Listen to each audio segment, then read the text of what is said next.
Welcome to Rising Woman Leaders. I'm your host, Meredith Ram, and I believe the time has come for women to share their gifts, their voice, and their stories. I love seeing women spiritually and financially empowered, thriving in their life's work, and doing what they love every day.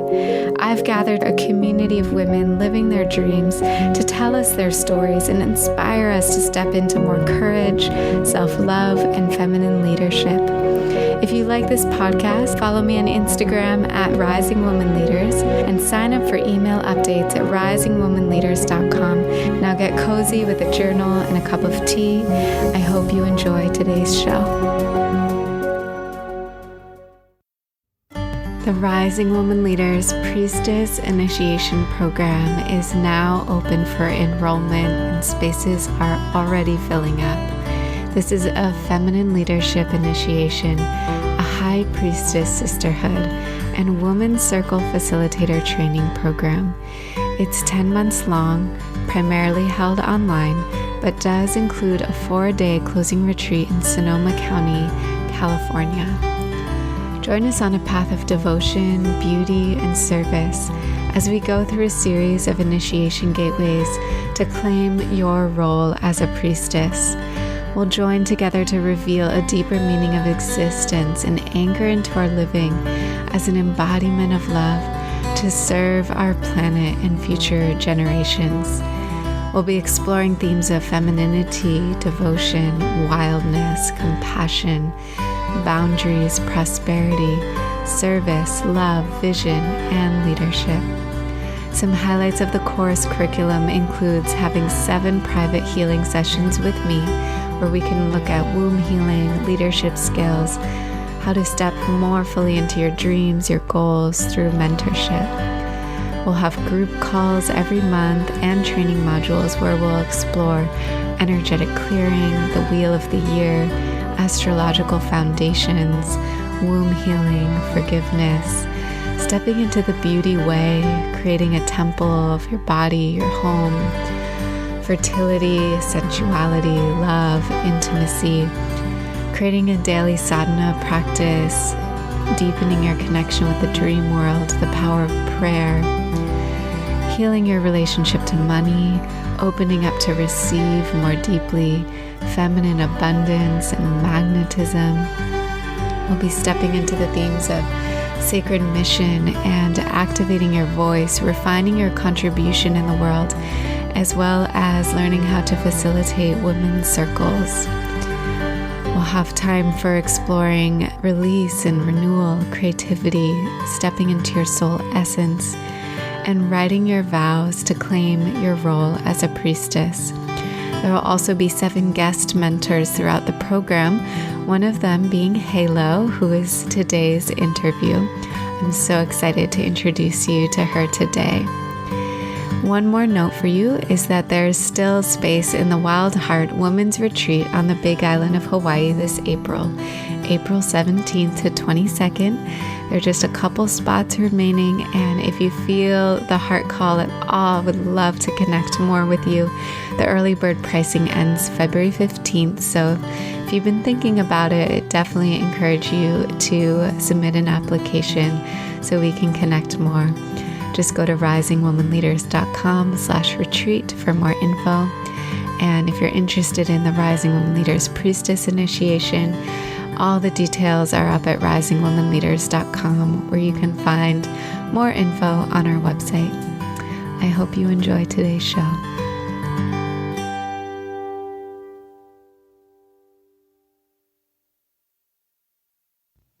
I'm here today with Halo Seronko, who is the founder and lead instructor of the international and online school Shakti Temple Arts, a school with a mission to reawaken the feminine traditions of spiritual pursuit, such as temple dance, classical tantra yoga, and the Taoist feminine arts.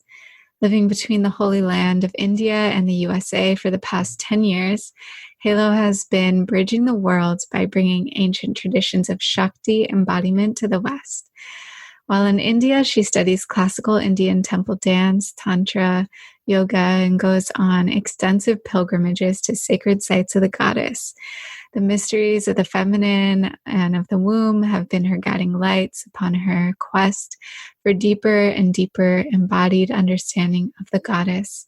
And thus, she has been diving deep into ancient practices of Shakti cultivation from various traditions for the past decade. Halo's brought these sacred arts around the globe, online, and live retreats in India, Guatemala, Australia, Greece, Costa Rica, and the west coast of the USA. Welcome, Halo. Thank you so much, Meredith. It's such a joy to be here. Yeah, and Halo, I am blessed for Halo to live in the town where I live in Sebastopol, California. And we get to see each other often and co-work together. So it's a blessing to finally have you on the podcast and get to hear more about your work and what you are devoting yourself to. Yay. Yeah, I love the collaboration and all the hours we've spent working on our work together, and now to actually finally get an opportunity to commune and to weave that thread is really a blessing. Yes. Well, I'd love to hear just, it's probably a big question, but how did you find yourself on this path? What was kind of your waking up moment, and what led you to this particular path of yoga and Indian philosophy and Tantra? Yeah. Well, it's been like a rose. It's just been a blossoming, and one thing has led to the next, and such is life. But I feel really, for me, how it all started was kind of the window that opened was actually through my father, who is a Taoist practitioner, a practitioner of Tai Chi and Qigong. And so I grew up watching him do his practice every day without fail. My parents were separated, so I was only with him part-time, and my mother was much more conventional. And so I got this interesting window into another way, and into a devotional way and a disciplined way of being with spirit. And for the longest time, I thought my father was a freak of nature, and it really embarrassed me. And we'd go to the park, and I'd pretend he wasn't my father, and he'd be Tai Chiing away, like my whole life.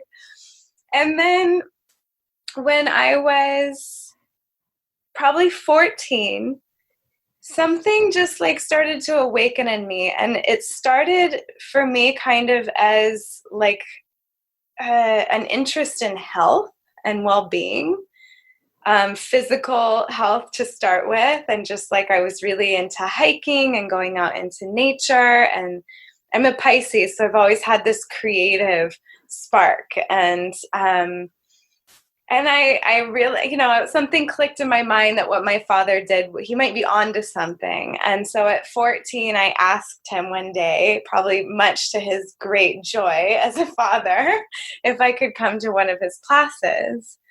And I went to his class, and it's so funny, because it's like that was available to me that whole time.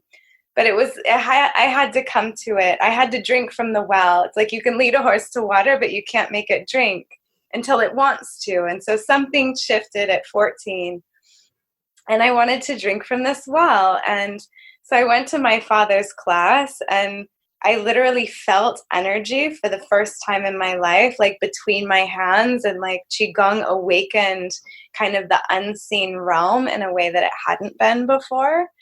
And so then I became a student of my father at a very young age. And so that was kind of the big gateway, and that led me into some psychedelic exploration, which helped to open that keyhole even further. And then that ultimately led me into the dance. And for me, it was really a process of embodiment, and that's why I'm so passionate about that nowadays. But it was just, I feel like something happens between childhood and adolescence where we disconnect from our bodies.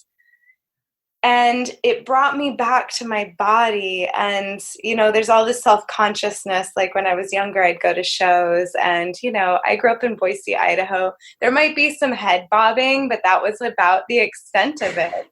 And all of a sudden I started feeling energy moving in my body, and I wanted to dance and move, and it became this very sacred thing for me. And so as my journey progressed, my father's how I got into all the Taoist practices that opened the window. And then I got really into dance and started getting into jam bands, also with my father's influence. I grew up with the Grateful Dead.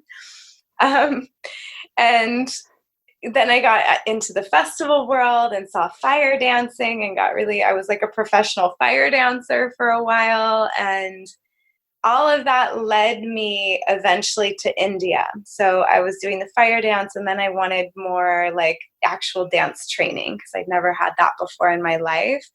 And there was something to like the refinement. Like I had to free and liberate the energy first, but then the energy asked for refinement. It asked for a level of like container. And so I found that first through belly dance, and I decided to move to the Bay Area of California. And I remember having very little money, but I came to move here to study with like Zoe Jakes and some of these really famous names in the belly dance world, because I wanted to combine belly dance and fire dance. And there was a whole fire dance community here, which was totally not in Idaho. So I moved to the Bay, and very quickly my life took an unexpected turn when I saw a poster for a temple dance workshop.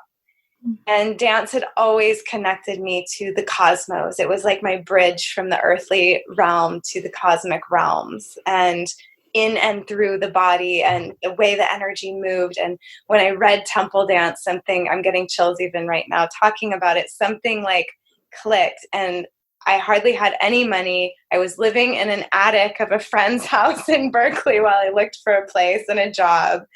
And I was like, I can't say no. I have to go to this workshop.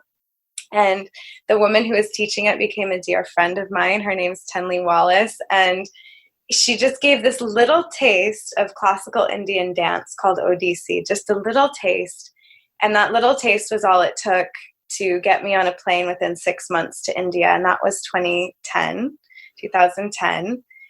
And the rest is history. And the way I describe it now is that Taoism were the roots of my spirituality. It laid a very, very beautiful foundation for me that has nourished me. But Tantra has become the flower. And I find the Tantra within the temple dance, within my whole worldview is based around the lens of Tantra now. That's my primary practice nowadays. And so that's become the flower, and the roots are still there, and now there's the flower also, and many fruits coming from that. And I feel like my work is now the fruits of the desire to share these realms and this beauty that I have touched. So that's my story. That's my journey. Thank you. Yes. Can you explain to us a little bit about tantric philosophy from your perspective and your understanding? Mm-hmm. Yeah, absolutely. So Tantra is, it's very, very all-encompassing. It really is. I think the reason so many of us are drawn to this path and this system is it's this all-encompassing embrace of both our humanity and our spirituality and everything that exists on the bridge between those two things. And it helps us to reconcile so that those are no longer separate. And I think this is really important. In a lot of Western religions, there's become like a separation. It's like we have to go to church to connect with God, or we have to go through a priest, or there has to be some kind of intermediary. But we are not that. Tantra is the exact opposite. It's saying we are that. Let's awaken to the reality that we are the divine. We are God. We are Goddess. We are the child of their love, made of the fabric of their existence. And that fabric in the tantric system, we would call the mother principle, Shakti, and she is supreme energy, and she's manifestation. Like all of this, everything we can see, taste, feel, touch, experience, even our thoughts, our emotions, this is all the dance. It's called the Lila, the play of the mother goddess, of Shakti, of the supreme, creative, beautiful, radiant energy. And the father principle is then known as Shiva, and Shiva is the pure consciousness. So that is the experiencer. There's the experienced and the experiencer. And I love to think of it in this really romantic way of, out of Shakti's love for Shiva, she's manifest herself in a myriad of forms and flavors and textures and beings and worlds even, and planet, like constellations. And that's her love for him. This is her dance, creation, the act of creation, preservation, and destruction. And he also has a role in all that. But then it's out of his love for her that he is this vast consciousness that becomes a container for her dance. And he is seeing through the eyes of all of these beings so that he doesn't miss a single step of her dance, that he gets to experience her in all these different ways. For example, I'm having the halo experience of Shakti, and this is Shiva witnessing life, or the expression of Shakti as halo, and you're having the Meredith experience where you're Shiva witnessing the dance of Shakti as Meredith. And so that's kind of what we go into, is this dance between supreme energy and supreme consciousness. And that these two energies, these two concepts weave a fabric that allows life to exist. And so Tantra is, in essence, it's a path that leads us back to our true nature. And it's really about becoming just more and more natural, more and more at ease with our divine existence in this earthly plane. So those are the principles. And the literal translation, it's found in the word Tantra, in that the word translates, it's two words put together, but the translation is basically the liberation of energy. So we practice in order to liberate our Shakti, our energy, because she leads us to an expanded consciousness, or Shiva. And so our goal on this path is that we have all these conditionings, we have all these bondages, we have these patterns. They call them in this system karmas or samskaras, these kind of imprints that we are here to work through as souls in our process of remembrance. And so it's really just a process of remembrance and of untying those knots that we've tied around ourselves through many lifetimes, they believe. So that is Tantra in a nutshell. Thank you. Beautiful definition. When I first was finding meditation, it was very much of this more masculine model of like transcending the body and like how can we, connect and be so still and drop the mind and all of that, which is important. Something that I think a lot of what you embody, and I'd love to hear your thoughts on, is just like the feminine counterpart to that in spiritual practice, and how devotion plays a role in your spiritual practices. Yeah, absolutely. So the way I think of it, because in Tantra is an alchemical system, and in alchemy, we're taking two seemingly separate things. So in this case, duality. In Tantra, we actually use duality to our advantage, and we use it as two streams that come together and ultimately bring us to unity. So we can look at those as the masculine and feminine. And two of the principles that I like to work with the most are on the masculine side of things, like you were just describing, the discipline. Like we actually do need that. There's some part of us that has to create boundaries for ourselves, that has to hold a container for ourselves, that has to, make sure we're paying rent on time each month, like simple things like that. And the discipline really holds the container. So if we think of a chalice, like our discipline is the chalice. That's the container we create for ourselves, for our practice, for spirit to come in, for our communion with the sacred. But what is going to fill that chalice? What is going to make that chalice start to come to life and overflow is the feminine quality of devotion. We're just simply not going to do our practice every day if it's dry, if we're forcing ourselves. It really actually can be something beautiful where it's like we're overjoyed to sit and be with God today, you know? And so the devotion to me is so important. And the devotion is the heart, right? It's this outpouring from the heart. And ultimately, the process of awakening is really about the heart. You know, it's one thing, yes, we have to have higher consciousness. We have to liberate the energy in our bodies and free ourselves from, for example, sexual shame and these kind of things. But the ultimate journey lies in the opening of the heart. That's where the human being really blossoms. And so we call it the path of bhakti yoga. So bhakti is devotion and yoga is union.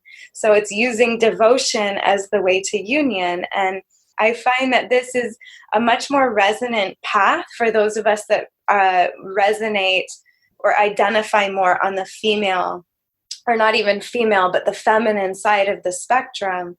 We're naturally going to have more of that bhakti feeling, whereas if someone's identifying more on the masculine side of the spectrum, they might actually really like that rigid discipline, because we are opposites. You know, we can't negate.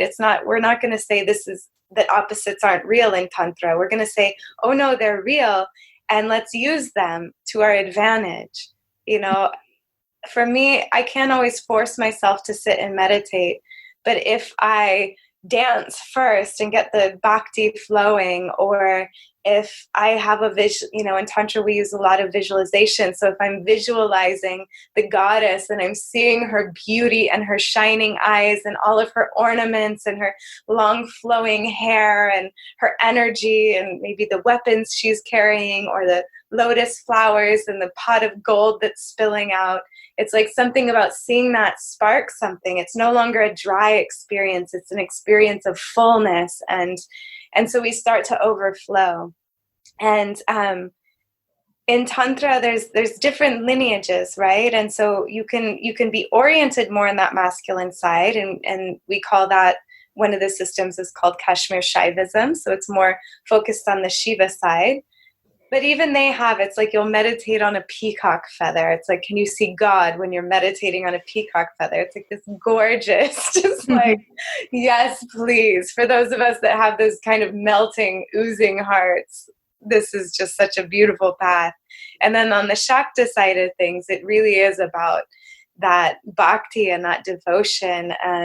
And yeah, just like when we think about the divine, we want the response to be that we just kind of like melt open, you know, that it's called rasa. It's like this sweetness, this nectar that just drips down our whole being. And it's just such a beautiful experience.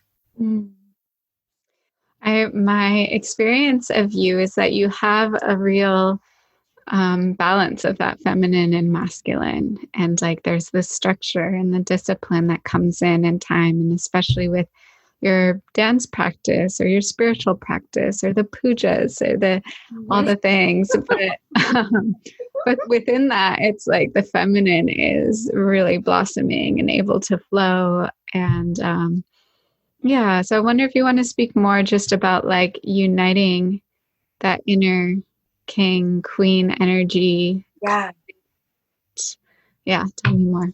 I would love to. Yeah, so I've really been working with this principle, and this was something that came through because I work with Shiva and Shakti a lot. That is the path of Tantra. And it's found in every aspect. Like it's found in the dance, you know, in the dance I do, in Odissi dance, for instance, like from the hips down, it's very what's called Tandava, which is the dance of Shiva. It's strong, it's intense. It's like we're working with the drum. So it's on rhythm, you know, it's like you can't mess up or everyone will hear because you're wearing these bells and you have to be right on the rhythm. And strong footwork. It's really strong. And I love that. There is some part of me, like that fire in my spirit, loves pushing myself and loves working for something and achieving something difficult. And yeah, having that container, for me, that's been so important. I find that if my feminine doesn't have that container, she gets a little bit lost sometimes. I think there's a place for that free flow. And for myself, it's the same as this kind of desire I have in a lovership, where I want to feel like those strong masculine arms and that strong, unwavering masculine presence. And to me, I find that through the practices in the container.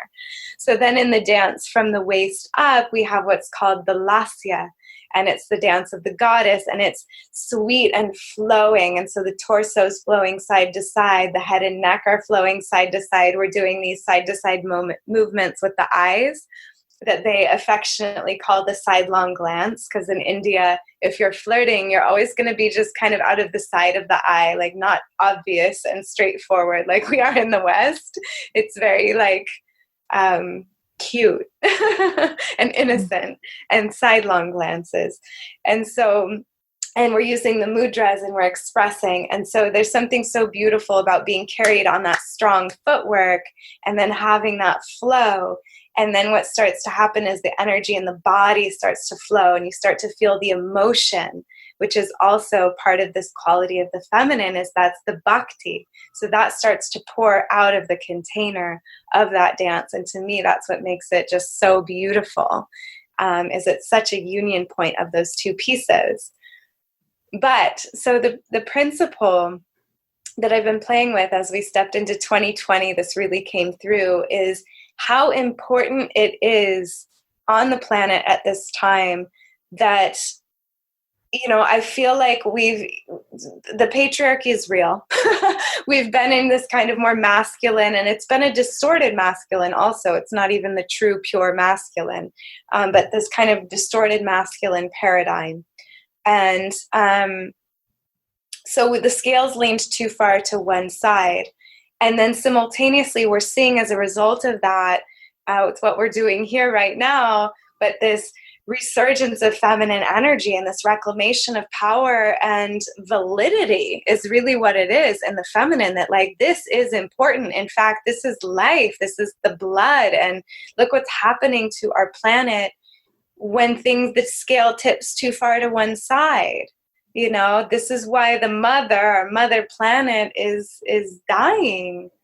It's a strong way to put it, but that is what's happening. And we very much need the water of the feminine to come back on board.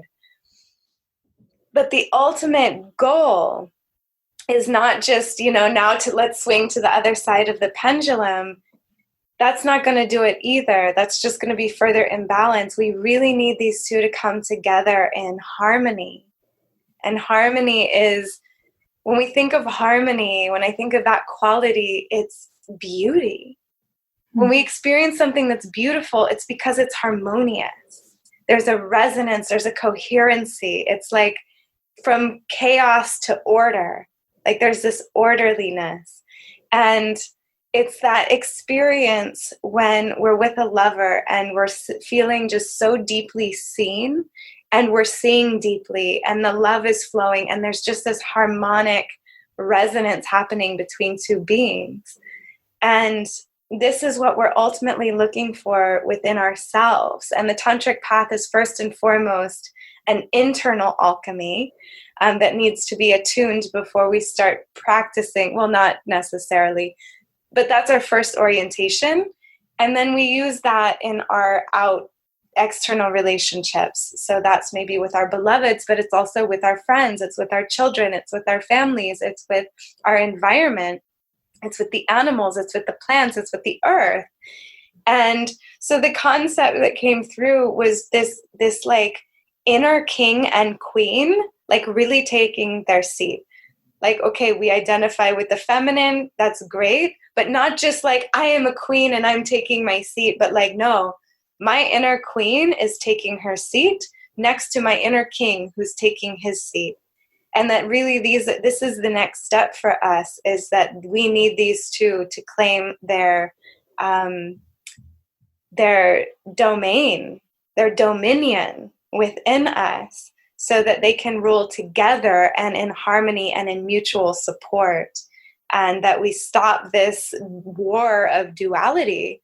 And Tantra really gives us the tools and the pathway to find that reconciliation between the sexes, between the opposites, between perceived good and bad, dark and light. It's like, it's the full spectrum. And when we learn to truly honor both sides of the spectrum and come into that middle space of communion, I love the word communion because it has the word union in it, but also co. It's like there's more than one, and they're coming together for the sake of something higher, for the sake of divine union, but in this body, in this flesh, on this planet.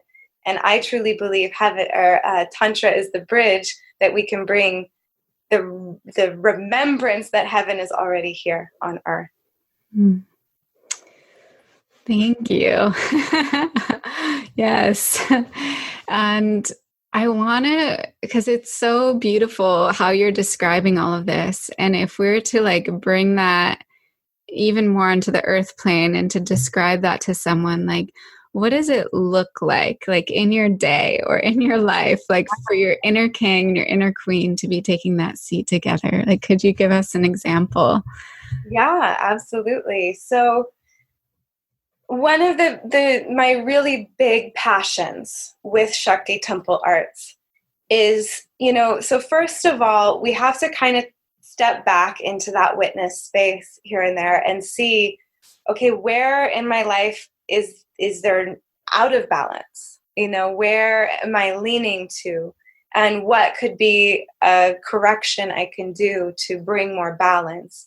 And for instance, the masculine without the feminine can be really unfeeling, can just kind of bowl through life, sometimes at the expense of others, sometimes at the expense of themselves. It's like the obsessive doer, that's just like doing regardless of consequences.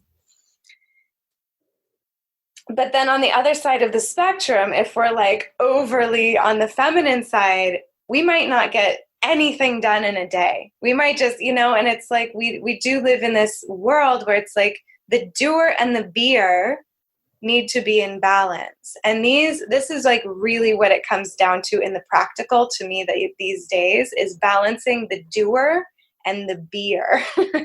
Because most of us, again, with the scales tipped overly heavily on the masculine side, we are in this obsessive doing mode and constantly needing to be distracted or be doing this or taking in content or, whatever it is. Our doer is way, way, way overactivated. And that's what's kind of spinning things out of control on the planet right now. And I think one of the biggest revolutions we can take in the practical day-to-day is to carve out space, to use that not distorted masculine, but the divine masculine inside of ourselves to take a stand for the sacred and move all that to-do list away to create space for our feminine to just be. And I love that's the title of your book. Be. And it's so simple, but it's actually really difficult. We've been taught to not trust just being, to not trust the feminine principle. There's this idea, and I've seen this within myself, and it's something I'm still working on, that if I stop doing, my world's going to fall apart. Yeah. Like I am holding it all together. And it's part of this individualistic consciousness of the West, whereas in the East, it's a much more community-based consciousness. But anyway, so in the practical day-to-day, I think it's so important that we carve the time to be, that we actually have a daily practice, and it doesn't have to look like something from Tantra. It can look like anything. It could be yoga, it could be Tai Chi or Qigong, but some way that we say, this is important to me.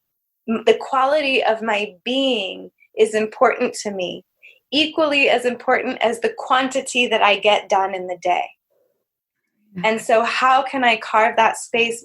One of my favorite practices to do is to sandwich my day between the sacred. Ah. So in the morning, I have a practice. If it's a busy day, it could be 15 minutes. It really doesn't have to be a whole thing. 15 minutes. You light a candle on your altar, you offer some flowers, and you sit in meditation, and you just empty your cup and make space in your consciousness and in your body, and let your whole system just relax into being. Mm. And then from there, you go into your day. And it will make a world of difference to the quality of the day, just even taking 15 minutes to do that in the morning. And then again, before bed, having like a transition time, because we're working with different states of consciousness, right? There's like the waking state of consciousness, and then there's the transitions of going into sleep, and then deep sleep, and then starting to wake up, and then coming back into waking consciousness. And if we can start marking these transitions with our awareness, with like taking a sacred pause, so then before bed, maybe we light that candle again and we sit for another 15 minutes and just again, let the day kind of just melt away. Let the mind start to settle down into the heart, into the body, into the womb. It just makes such a world of difference. Yes. Yeah, and one of the questions I wanted to ask you is just like, what does your spiritual practice look like right now? And is it always evolving for you? And what is that like, your relationship with that? Yeah. So first of all, I will say, yes, it is constantly evolving. And I think this is another piece of the feminine that I've navigated this within myself, where I'll want to like start to cling to an identity around a practice. And like, I have to follow this practice all the way through, because any practice can lead us there to the divine, if we go deep enough with it. And there's a really fine balance between, I just don't feel like it, I'm going to do this instead, and seeing something through far enough that we actually receive the fruits of the practice. So again, that's that masculine, where that discipline, because the feminine might just be like, I don't feel like it. And we can easily let ourselves off the hook and have a million excuses. But we need that masculine that says, no, you haven't gotten, like, there's more. Keep going. That it's called Vira Bhava. It's that heroic nature.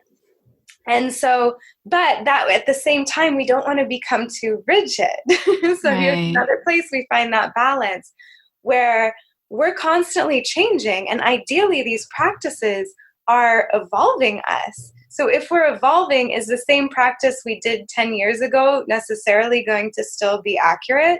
Maybe, maybe not. It's been an interesting process for me, because I've been so deep in the Taoist tradition, to recently be acknowledging that that's not where my energy is flowing right now. I am 100% in bed with Tantra right now. Like, Tantra and I are just having a total love affair, and I don't have room for something else.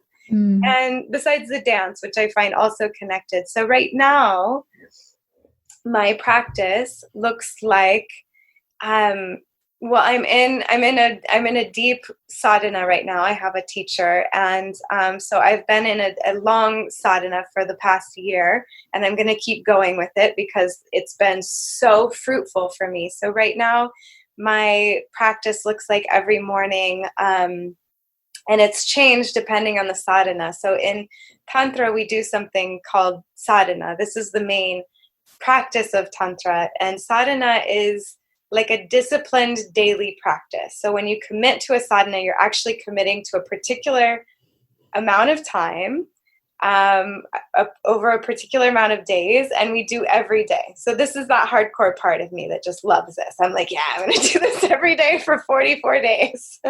This one specific practice, because then we really, by the end of 44 days, you can say, I know what the results of that practice are. And I love that. So it's working with specific deities. So it's a lot of meditation. I'm really into chanting mantra and doing japa. This is one of the major things we do in Tantra. And it's to commune with these higher frequencies of energy that are represented by deities. So depending on the sadhana, I might be working with a different deity.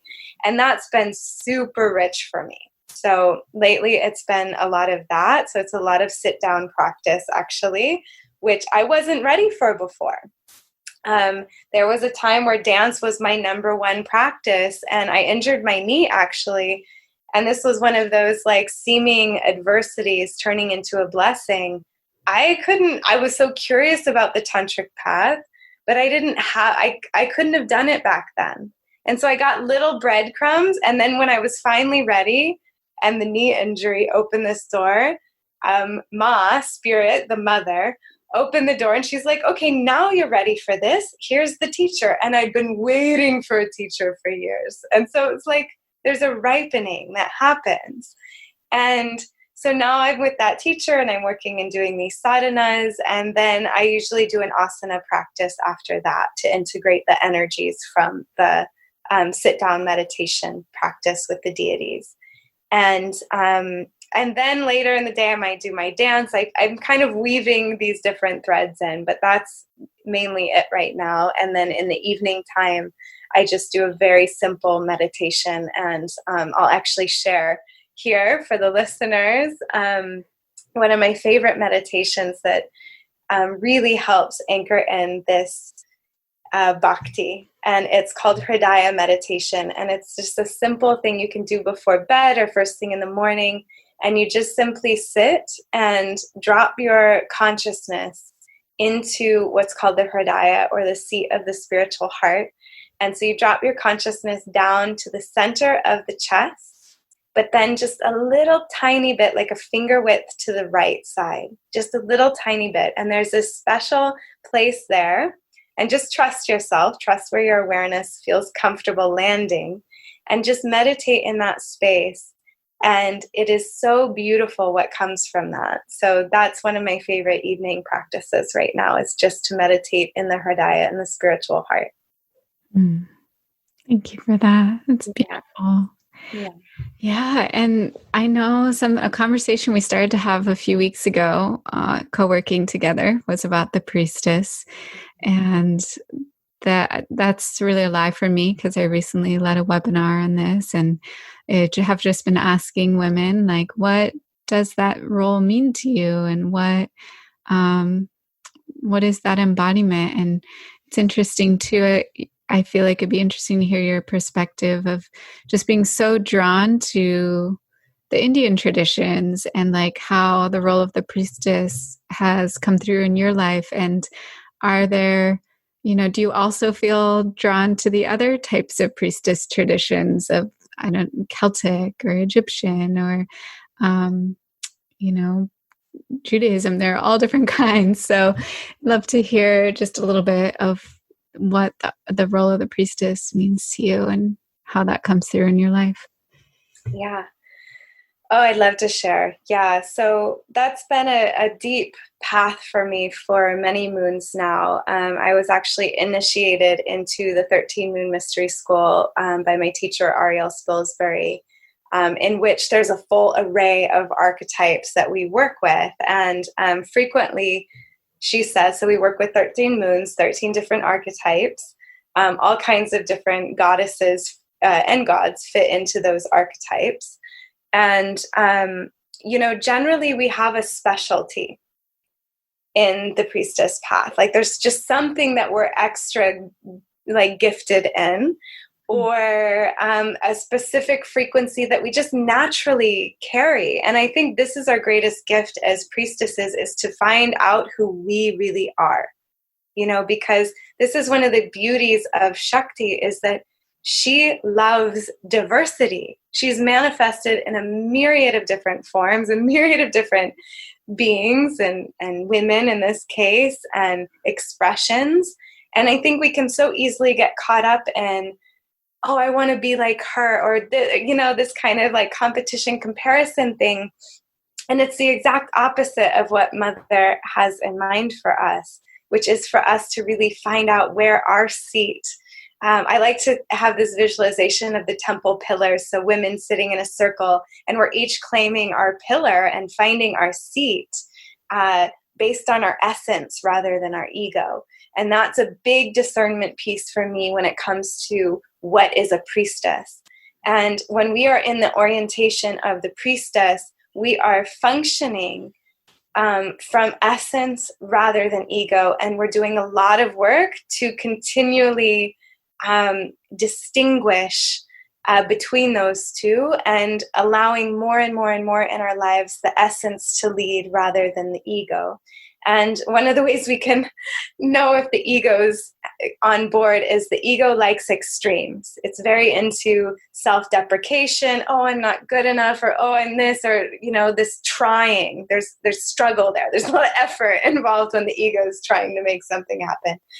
Whereas when we sit and rest into our essence, it's again that harmony. We become part of the coherent field, even in our uniqueness.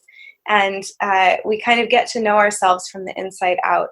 So I would say for myself, I started in these different areas and being drawn to this and that and the other thing. But as I've gone further down the path for myself, and it's going to be different for everybody, but it's narrowed and narrowed and narrowed. And I just know where I'm sitting in the hologram, in the hall of mirrors now.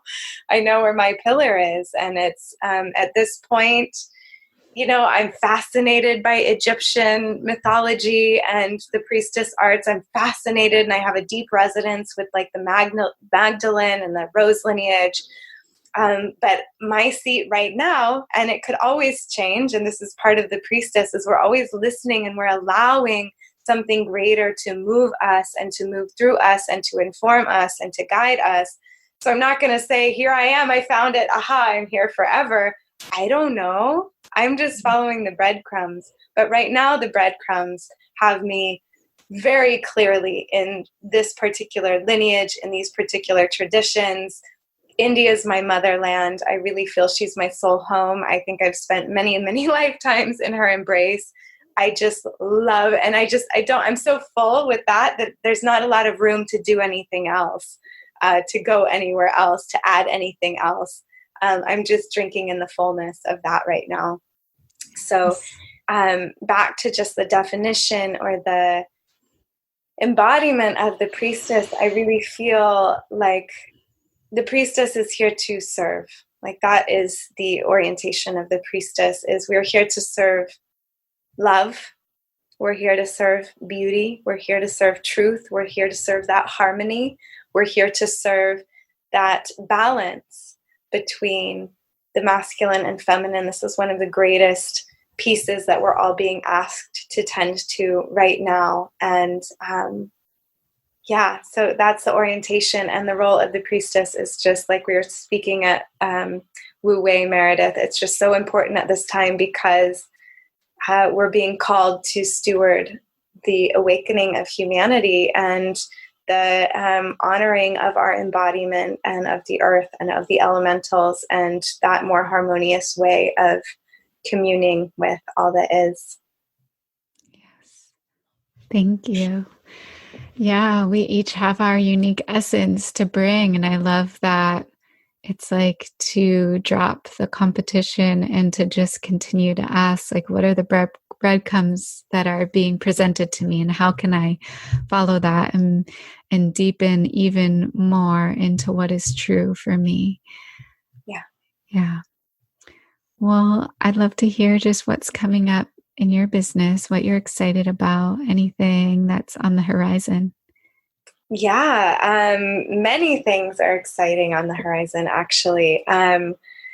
One of the biggest birthings that I had last year was a 5-month online initiation into what I call the divine realms of Tantra, and the course is called the Cosmic Consort. And the Cosmic Consort is like an archetype that came to me actually through my teacher, Ariel Spilsbury. She really invited us to kind of come up with our mythic story title. Like, what is the mythic story that we're living, and what's the title? And the title that came up for mine was the Cosmic Consort. because I have this love affair with the divine. And to me, that's Tantra. And so I named this course the Cosmic Consort. And it's a 5-month online initiation into everything I just spoke of, and very specific practices we can use for very specific results, like how to harmonize the lunar and solar energies in the body, how to use the rasa, or the flavors of our emotions, to beautify our environment or our dance or our expression. There's so much content in there. So that is coming up very soon, actually. It's in February 8th, so it starts next week. And yeah, we'll go through this full journey together and taste the paths, these multiple streams of feminine embodied awakening practices that lead us to the beloved within and without. And these streams are the path of the yogini, or yoga, the path of the tantrika or tantra, the path of the devadasi, which is the sacred temple dancer. And this was an old priestess tradition of old. The path of the mystica, or the feminine mystic. And all of this prepares us to meet the beloved, which is our final module. And in that module, we go through a whole inner alchemical marriage ceremony between Shiva and Shakti. Really powerful alchemical practice. And then I also share some two-bodied practice. How do we bring this out into our love relationships? How do we integrate all of this into our world so that more and more we live day to day from this beauty way and from this divine communion as cosmic consorts? So that's really exciting. That's coming up very soon. And then in March, and it might have, depending on several factors, it might happen again in 2021, but I will be leading a group of women to India on a priestess journey there called the Sublime Shakti Pilgrimage, where we'll actually get to go and be in practice together in actual temple grounds, and get to go and make these offerings and really and chant in the temples. And it's really beautiful. It's been a dream of mine for a very long time. And it's actually happening over my birthday. So that's Yay. March 13th through the 27th, Sublime Shakti Pilgrimage in India. So those are the two big ones. And then I do have an online course I birthed a while back in the Taoist lineage that's called the Jade Temple online initiation, that brings you through the Taoist arts in 4 modules, including the jade egg practices, which everyone loves, and more. So the whole context of those practices from, like I said, the roots of my spiritual journey. So that's what I have now. And then also, if you're interested just in hearing more of my work, I have a group on Facebook now called the Temple Arts Collective, and where we can come together, and it's for teachers of temple arts, it's for students of temple arts, and I'm doing lives in there every Friday, because Friday is Venus Day, and it's the day of the goddess, and so I'm just in there talking up a storm every Friday at 1 p.m., so you can learn more about me there as well. Oh, amazing. Yeah. Such needed work and community that you're building, and, bringing people to these sacred sites and all of it. Thank you. Yeah. Do you have we'll include those links in the show notes. So if anyone wants to learn more about any of the courses or the retreats coming up, you can definitely look into that. And do you have any closing words for us? Anything you want to leave people with before I end this call with a short prayer? Yeah, absolutely. Let me see what's there.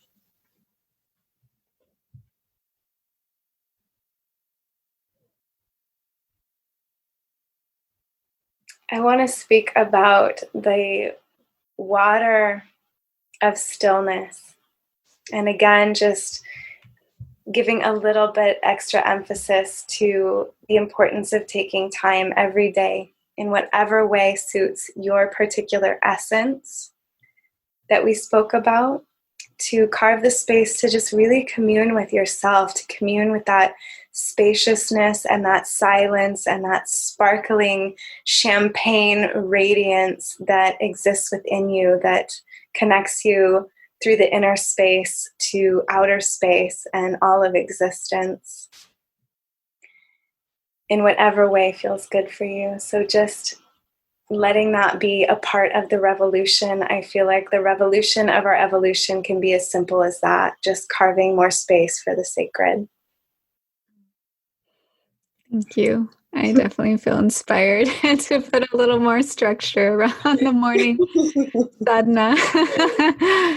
Stillness. Yeah, so let's all just take a moment to tune back into our breath and just breathing in any of the gems from today, bringing them into our heart, what we want to take with us into our lives, how we want to serve our source and ourselves and our contribution, and how we want to give back, knowing that it's so important to fill up our well and to find that still place, that sense of being, finding balance, letting go the pushing, the forcing, the constant need to be productive. And although it's also needed, but just knowing that it's also so important to carve out the space for the Shakti, the divine, and all that resides within those deeper wells within ourselves. Just bringing my hands to my heart. Thank you, Halo, for sharing your wisdom with us today. And thank you to everyone listening for being here and showing up with your devotion. Namaste. Namaste. Thank you so much, Meredith. And thank you, everyone. Thanks so much for taking the time to listen to our show today. We would love to hear what you think. Take a moment to hop on over to iTunes and leave us a review. We'd be so grateful to receive it. Until next time, namaste.